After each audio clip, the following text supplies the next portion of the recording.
오늘 말씀의 제목이 이렇게 정했습니다.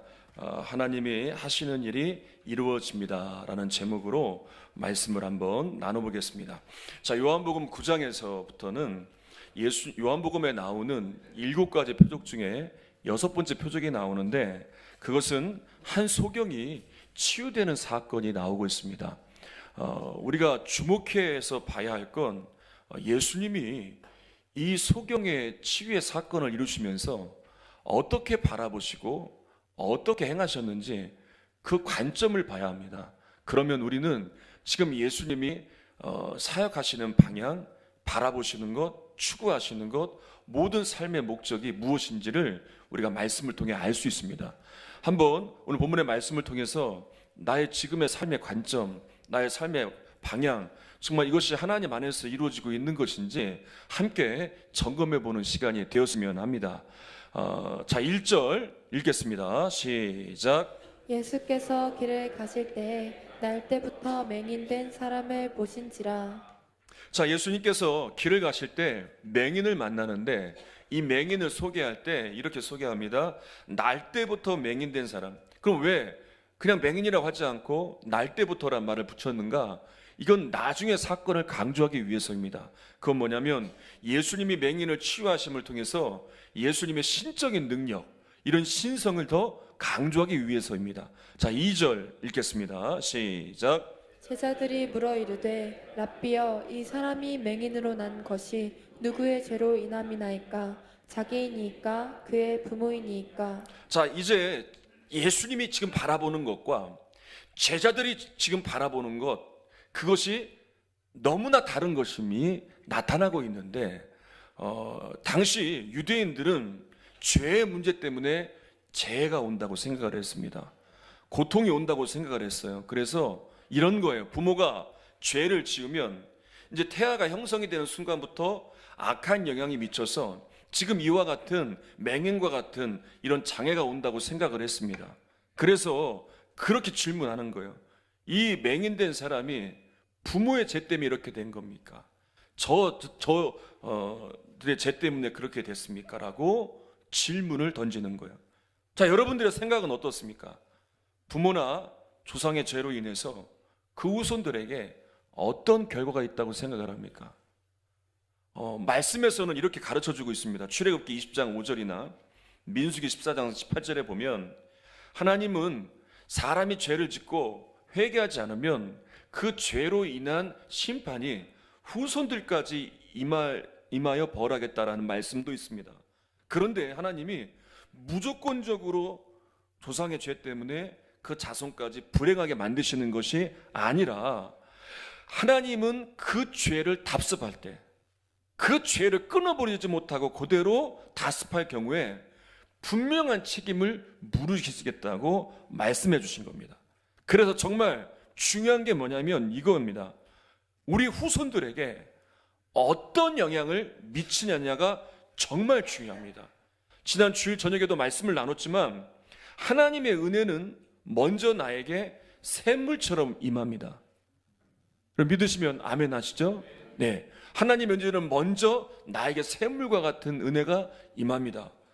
그리고 난 다음에 이 샘물이 강물이 되어 주변에 흘러가게 되는데, 여러분, 흐르는 강물을 통해서 주변에 식물도 살고 동물도 살고 이렇게 살아나는 역사가 일어나는 것처럼 나에게 임한 이 샘물의 은혜가 강물이 되어 흘러갈 때 내 주변이 살아나는데, 그래서 우리의 부모님 되시는 성도님들의 신앙이 정말 중요한 이유는 믿음에 바로 선 이 부모의 선한 영향력이 그대로 우리 가정의 가족들에게, 자녀들에게 흘러가게 되어 있습니다.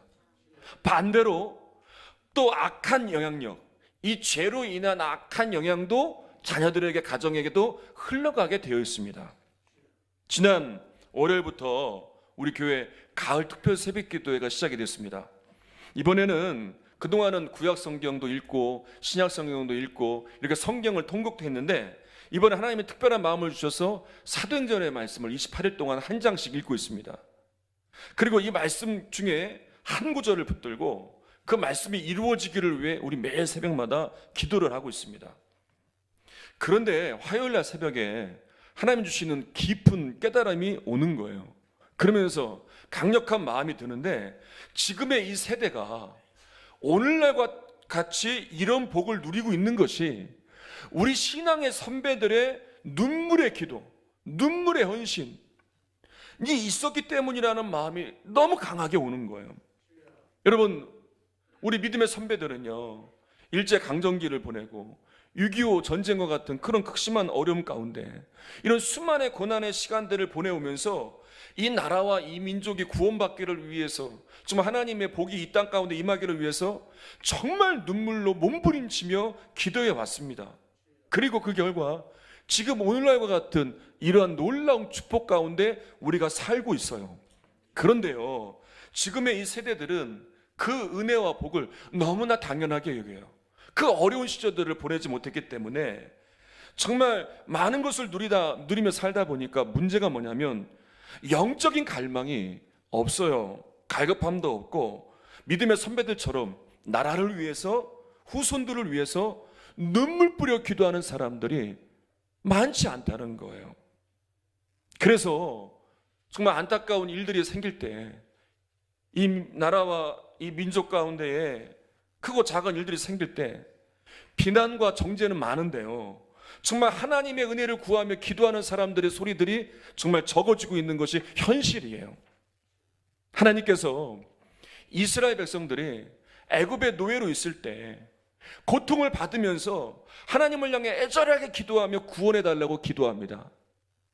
그리고 하나님은 그 기도에 응답하셨고 그들을 애굽에서 건져내 주셨어요. 그리고 정말 중요한 것을 알려주세요. 그건 뭐냐면 하나님 백성답게 살라는 거예요. 너희가 정말 하나님의 나라를 이룰, 하나님의 계획과 하나님의 통치를 이룰 그런 하나님의 백성답게 사는 삶을 살라는 거예요.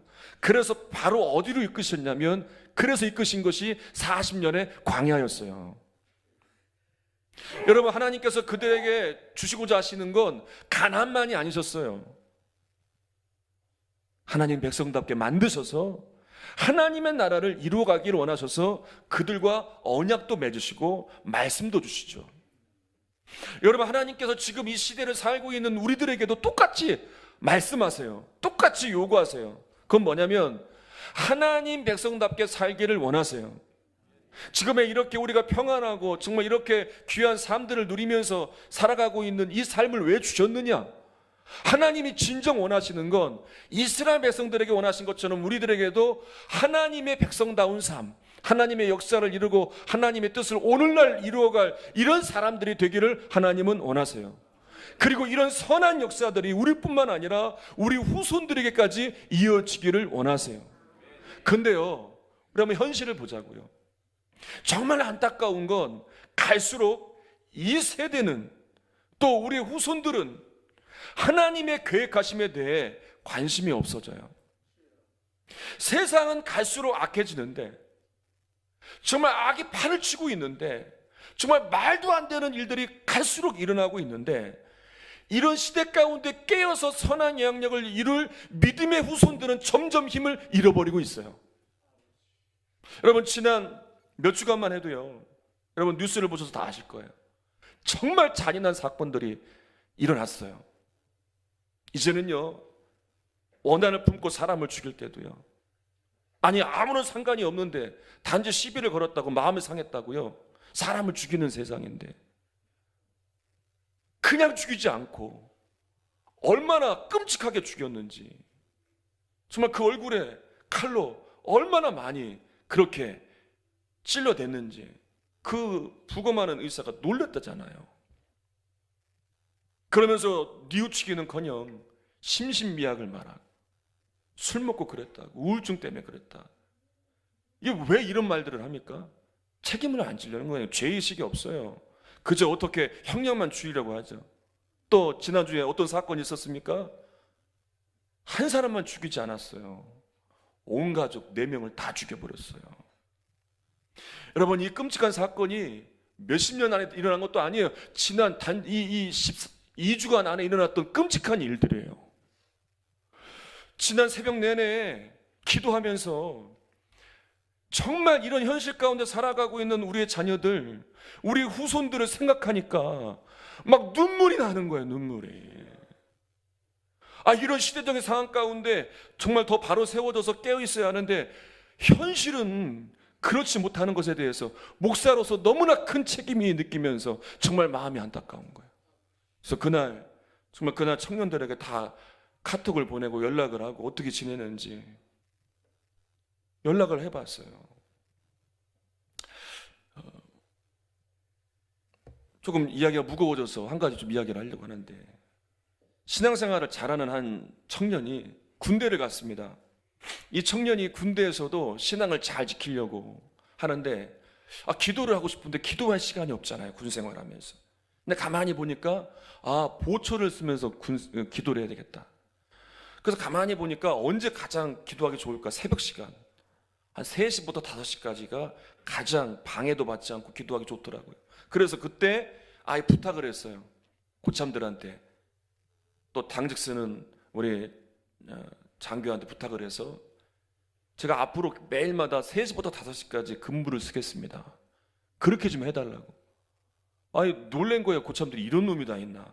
왜냐하면 3시부터 5시까지는 군대 갔다 오신 분들은 다 알겠지만 가장 근무하기 싫어하는 시간대가 3시부터 5시까지. 갔다 와서 자지도 못하고 또 근무 기다리나 자지도 못하고 가장 싫어하는 시간이 3시부터 5시까지인데 이 청년이 그때 보초를 쓴다고 하니까 고참들이 다 좋아하죠. 그런데요, 한 달이 지나고 나서 갑자기 중대장님이 휴가를 보내줬어요. 포상휴가를. 한 달이 지난 다음에 포상휴가를 너 갔다 와라. 너 가서 편하게 있다가 가족들과 함께 있다 오라고. 그래서 잘 다녀왔어요. 갔다 오자마자 이 중대장님이 심각한 표정으로 물었다는 거예요. 이렇게 물었대요. 근데 아버지는 괜찮으시니? 왜 아버지 왜요? 네가 한 달 내내 3시부터 5시까지 그렇게 애절하게 아버지를 찾는다고 해서. 아직도 이해가 안 되시는 분들이 있으실 거예요. 이 청년은 3시부터 5시까지 누구의 방해도 받지 않고 그 새벽에 그렇게 애절하게 아버지를 부른 거예요. 아버지 하나님, 아버지 하나님. 근데 이제 같이 근무를 쓰는 선임이나 또 순찰을 도는 장교들이 다니면서 들리는 소리가 새벽마다 아버지를 부르는데 그렇게 애절하게 부른다는 거예요. 집에 아버지가 큰 중병에 걸렸다고. 그래서 포상휴가를 보냈다는 거예요. 여러분, 이 이야기를 들으면서 제가 이 청년이 군대 안에서도 이렇게 믿음을 잘 지키려고 하는구나. 여러분, 이 세상을 살면서 이렇게 믿음을 지켜내려고 하는 우리 청년들, 우리 다음 세대들, 우리 후손들, 우리 자녀들이 얼마나 되겠습니까? 얼마나.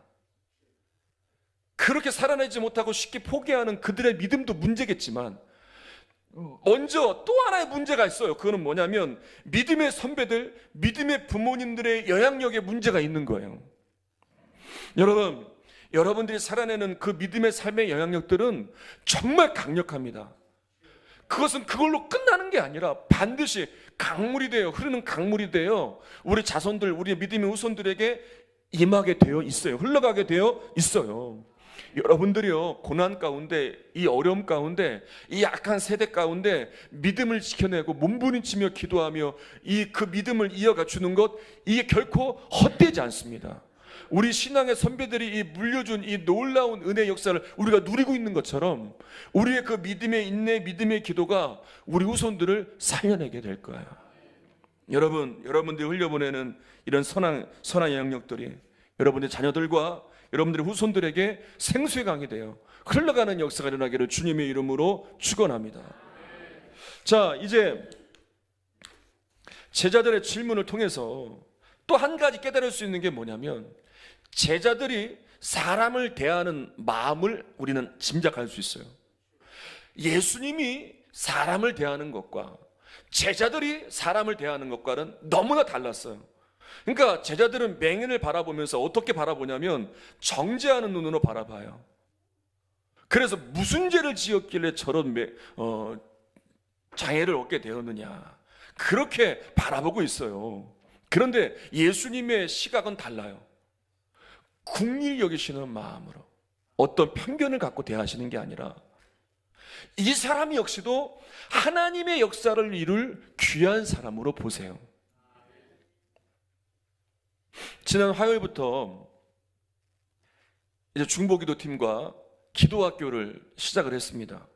한 10여 분과 함께 시작하면서 이번에는 특별한 도전을 했어요. 매일 감사 일기를 쓰는 거예요. 요즘은 카톡들을 많이 하시니까 단체 카톡방을 만들어서 매일 저녁마다 하루를 지내며 감사한 일들을 몇 가지를 적는 거예요. 한 일주일이 이제 지났습니다. 감사하게도 매일마다 이렇게 글이 올라오는 걸 보니까 정말 감사하더라고요. 그런데 가장 많이 은혜 받는 사람이 바로 저일 거예요. 저는 감사일기를 쓰는 시간이 기다려집니다. 저만 그런 것 같은데요. 왠지 속고 있는 기분 같은데. 진짜요. 이 일기를 우리 권사님들과 쓰면서부터 이 시간이 기다려지더라고요. 그리고 놀라운 건 이제 이 감사일기를 보면서 하루 동안 어떻게 지냈는지, 어떤 일들이 있었는지 일어나는 걸 보면서 우리 권사님들, 집사님들, 우리 성도님들에 대한 긍휼의 마음이 더 생겨지는 거예요. 그래서 그 영혼을 더 품고 기도하게 되고, 또 새벽마다 드려지는 기도를 통하여 여러분들이 올려주신 사랑의 헌금에 담긴 기도 제목들을 하나하나 보면서 기도하면서 그 더 영혼들에 대한 긍휼의 마음으로 기도하게 되고요.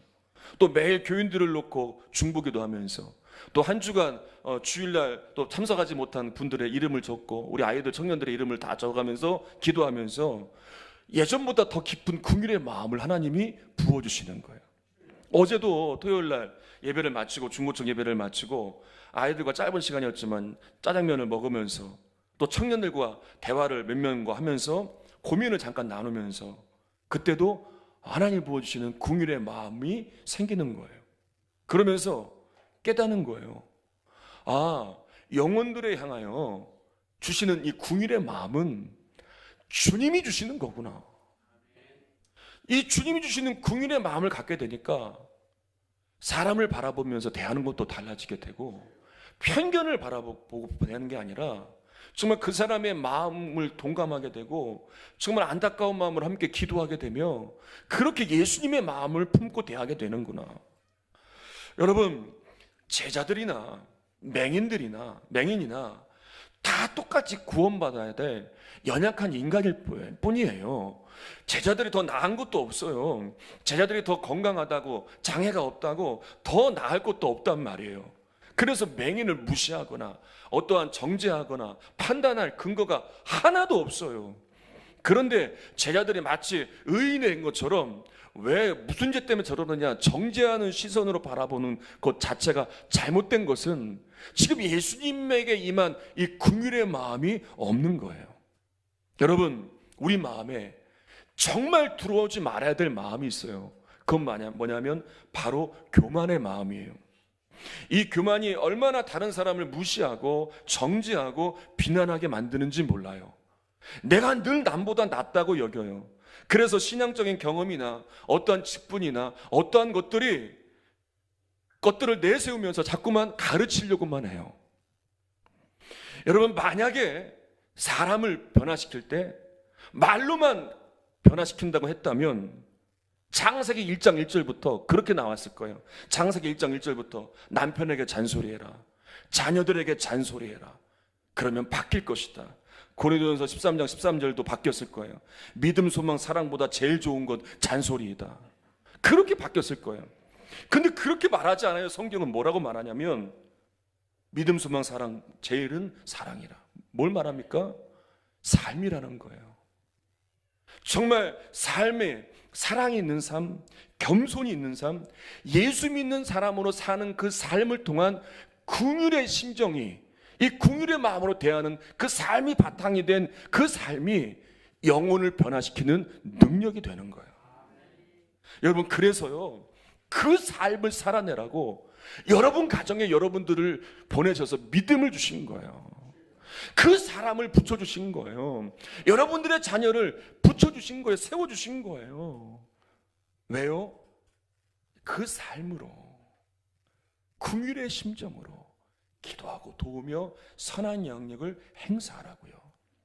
오늘 새벽에도 말씀을 보니까 스데반의 모습을 보니까 스데반이 이제 죽음을 당하는데 스데반의 죽음이 헛되지 않습니다.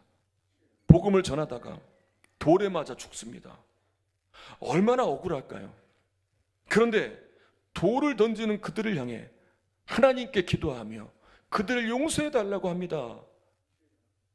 여러분, 그 죽음이 그 이후에 엄청난 역사를 이루는데, 이 스데반의 선한 영향력이 강물이 되어 흘러가 스데반을 죽이는데 앞장섰던 사울이라는 자가 변화되어지는 그 씨앗이 되었고, 복음이 확장되는 일에 영향을 주게 된 것입니다. 여러분, 이런 선한 영향력의 역사, 그 출발이 뭡니까? 바로 궁율의 마음이에요. 이 궁율의 마음은요, 주님이 우리에게 부어 주실 때 임하는 거예요. 그래서 여러분, 하나님께서 붙여주신 영혼들이 있을 겁니다. 그 영혼들을 포기하지 마세요. 그리고 기도하며 긍휼의 마음을 달라고. 그래서 긍휼히 여기며 사랑으로 섬기며 끝까지 그 영혼을 붙들고 기도하며 믿음으로 권면할 때 여러분들이 심은 씨앗이 언젠가는 싹이 트고 열매로 맺혀지는 역사가 있을 겁니다. 그래서 우리가 해야 될 일은 무엇입니까? 씨앗을 심는 거예요. 사랑의 씨앗, 기도의 씨앗. 다시 하겠습니다. NG예요. 기도가 없어서 NG. 아멘이 없어서 아멘이 없어서 NG예요. 다시 할게요. 사랑의 씨앗, 기도의 씨앗, 복음의 씨앗을 심다 보면 언젠가는요, 열매를 맺는 역사가 일어날 줄 믿습니다. 3절 읽겠습니다. 3절 시작.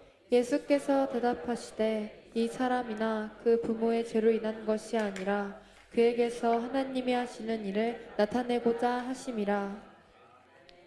자, 누구의 죄로 인해서 이렇게 되었습니까? 라고 묻는 제자들의 질문에 예수님은 그들의 기대와 전혀 다른 이야기를 하세요. 그건 뭐냐? 하나님의 계획과 연관을 시켰어요. 아니, 맹인된 것과 하나님의 계획과 무슨 연관이 있어요? 제자들이 생각지도 못할 일이죠. 근데 예수님이 바라보는 건 너무나 달랐어요. 하나님이 하시는 일을 말씀하세요. 여러분, 예수님의 관심은 이거예요. 하나님의 하시는 일에 예수님은 온통 관심을 갖고 계시고요, 그 일을 이루어 가세요. 특세기간 사도행전의 말씀을 읽으며 계속 말씀을 드리지만 놀라운 건 제자들을 통해 하나님의 말씀이 이루어지고 있다는 거예요. 하나님의 뜻과 계획하심이 이루어지면서 이제 믿는 자들이 더해지게 되었고 믿음의 공동체가 세워집니다. 지금 하나님의 계획하심이 하나하나 이루어져요. 여러분, 우리의 관심이 하나님의 계획하심이 있어야 되고요, 하나님이 이루실 일들에 있어야 돼요. 그러면요, 우리가 때로 당하는 고난 앞에서도 우리의 관심이 하나님의 계획에 있으면 이 고난도, 이 위기도 하나님의 영광을 드러내는 기회로 만들어낼 수 있어요. 출애굽기 14장에 보면 출애굽한 이스라엘 백성들이 가장 큰 장애물을 만나는데 그건 뭐냐? 바로 홍해바다였어요. 홍해로 가로막혀 있었어요. 그때 백성들은요, 그것만 보고 모세를 향해서 원망해요. 이제 다 죽게 되었다. 그런데 모세가 뭐라고 말하는지 아십니까? 이렇게 말해요. 출애굽기 14장 13절에 너희는 두려워 말고 가만히 서서 여호와께서 오늘날 너희를 위하여 행하시는 구원을 보라. 이스라엘 백성들과 모세의 관심이 다른 거예요. 하나님에게 있으니 모세는 이렇게 하나님 행하실 일들을 담대하게 선포할 수 있죠. 초대교회에 구제에 문제가 생겼을 때 그런 문제 가운데서도 이제 오히려 교회가 더 하나 되어지고 교회의 지경이 넓어지는 기회로 만들어내요. 그래서 사도행전 6장 7절에 보면 말씀이 더 강력한 말씀의 역사가 일어나고, 그리고 믿는 자들이 더해지는 역사가 일어남을 볼 수 있어요. 여러분, 문제만 있다고 절망만 한다면, 낙심만 한다면 그 문제가 어떻게 해결이 되겠습니까? 근데 우리의 관심을 하나님의 계획에 두고 그리고 이 문제를 오히려 기회로 삼는다면, 하나님이 하시는 일들을 기대하며 나아간다면, 그 이후에 하나님이 하시는 일들을 우리를 경험할 기회를 얻게 될 것입니다. 말씀을 정리하겠습니다. 오늘 본문의 말씀을 통해서 예수님이 바라보는 것, 제자들이 바라보는 것 너무나 달랐습니다. 여러분들은 지금 무엇을 바라보고 계십니까? 무엇을 추구하고 계십니까? 여러분, 우리의 관심을, 우리의 시선을 예수님이 바라보셨던 것처럼 하나님 나라, 하나님의 계획에 맞추시기를 바랍니다. 그래서 일어나는 현상들만 보고 절망하며 낙심하며 판단하는 것이 아니라 하나님이 하시는 그 일을 기대하며 나아가시는 여러분들 되시기를 주님의 이름으로 축원합니다. 우리 함께 찬양하겠습니다. 슬픈 마음 있는 자, 슬픈 마음 있는 자, 몸과 영혼 병든 자, 누구든지 부르시오. 예수 이름 부르시오. 그 이름을 믿는 자, 그 이름을 부르는 자, 그가 어떤 사람이든 그는 구원 얻으리. 슬픈 마음 있는 자, 슬픈 마음 있는 자,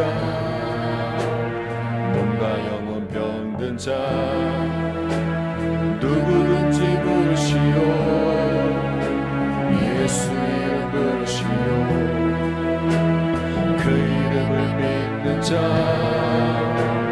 그 이름을 부르는 자, 그가 어떤 사람이든 그는 구원 얻으리. 예수, 예수, 예수, 예수, 오 능력의 그 이름 예수, 나 외쳐 부르네. 예수, 예수, 오 구원의 그 이름 예수, 나 외쳐 부르네. 예수 그리스도, 응답은 내게 없으나, 응답은 내게 없으나 나 가진 건 너에게 주리. 능력의 이름, 능력의 이름 예수라. 그 이름을 붙드시오. 그 이름을 믿는 자, 그 이름을 외치는 자, 그가 어떤 사람이든 그는 주의 영광 보리라. 예수, 예수, 예수, 예수, 오 능력의 그 이름 예수, 나 외쳐 부르네. 예수, 예수, 오 구원의 그 이름 예수, 나 외쳐 부르네.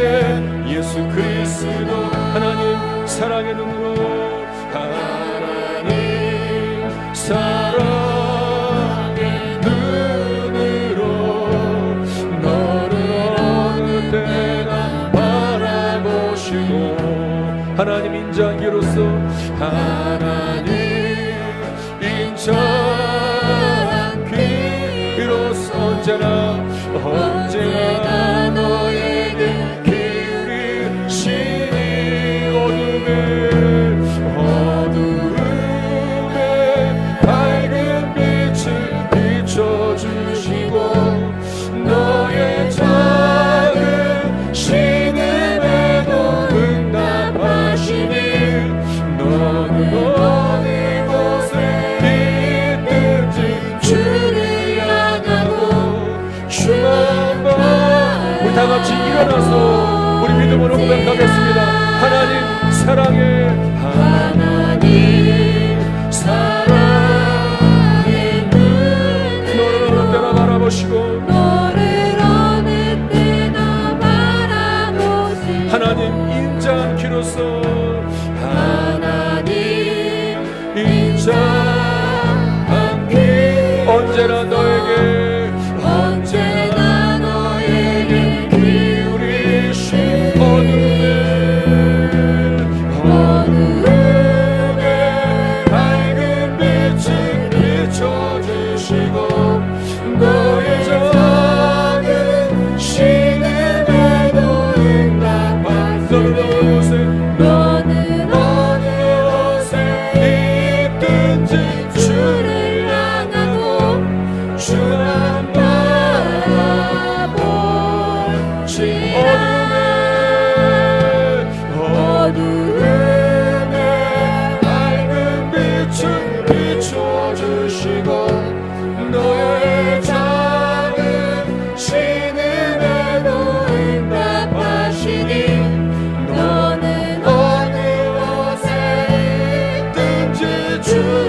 기도할 때 첫 번째는 우리가 하나님이 하시는 일을 바라보며 우리 믿음의 눈이 열리기를 위해 기도하겠습니다. 두 번째는 우리 후손들을 위해 기도합시다. 우리 자녀들, 우리 다음 세대들을 위해 기도합시다. 이 약한 시대적인 상황 가운데서도 깨어있는 하나님의 나라를 이루어갈 능력의 사람들이 되게 해달라고 그들을 위해 기도하겠습니다. 세 번째는 성령 충만을 위해 기도하겠습니다. 우리 주여 세 번 부르짖고 우리 뜨겁게 함께 통성으로 기도합니다. 주여, 주여, 주여. 살아계신 하나님 아버지, 역사하시는 하나님 아버지, 이 주일날 오전에도 귀한 말씀을 주셨습니다.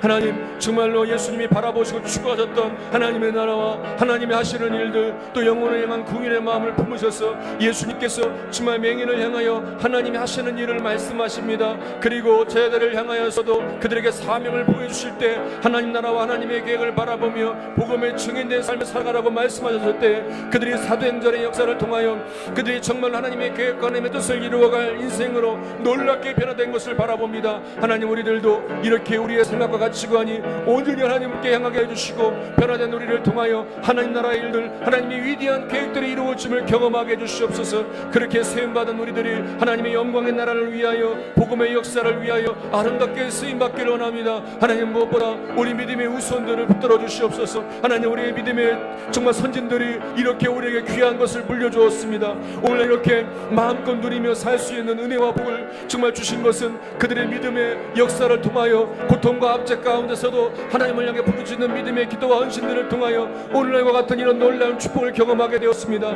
이제 우리가 물려줘야 할 것이 무엇입니까? 불신앙이 아니라 정말 온갖 세상의 악한 것이 아니라 정말 하나님으로 살아내는 믿음의 역사, 이 믿음의 유산들, 이를 물려줘야 할 것입니다. 그래서 우리 믿음의 후손들에게 정말 강물 같은 선한 믿음의 영향력들을 물려주게 해주시고 우리 자녀들에게 정말 하나님만을 잘 섬기고 하나님의 가치관을 가지고 살아갈 수 있는 믿음의 영향력들을 물려줄 수 있는 우리 믿음의 부모들, 믿음의 선진들이 될 수 있도록 역사하실 줄 믿습니다. 하나님, 그래서 우리 믿음의 후손들이 자라나는 다음 세대들이 하나님 나라 가치관을 가지고 영향력 있는 삶을 살아갈 수 있도록 하나님이 하시는 일들을 이루어갈 수 있도록 아버지 도우시고 인도해 주시고 붙들어 주셔서 이 일을 위하여 날마다 성령 충만, 은혜 충만, 말씀으로 충만하게 하시고 변화된 우리를 통하여 하나님의 놀라운 뜻과 계획하심이 이루어지게 해주시옵소서.